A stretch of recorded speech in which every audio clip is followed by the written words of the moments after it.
walang sawa pagpapayo sa amin.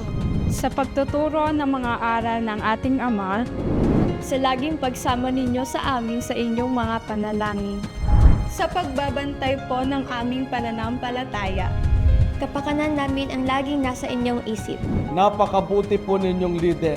Kaya po sa aming mga pagtupad, kayo po ang inspirasyon namin. Patuloy na gumugulo ang mundo, mga sakuna, malubhang sakit at tumitinding kahirapan. Pinatatatag po ninyong lagi ang aming pag-asa. Kahit noong panahong ang iglesia ay inusig. Kaya lalo po kaming magpapakalakas.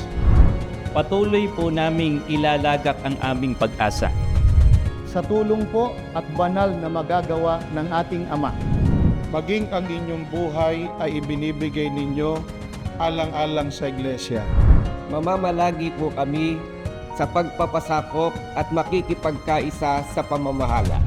Ramdam po naming lahat ang pag-ibig yung dalisay sa loob ng iglesia. Lahat ng ito ay hindi po namin kakalimutan. Ano man po ang mangyaring, kami po ay patuloy na maglilingkod sa ating Panginoong Diyos upang tamuhin ang kaligtasan. Maraming salamat po sa inyong pagbabantay at pagmamahal sa Iglesia ni Cristo sa buong mundo. Mahal na mahal po namin kayo.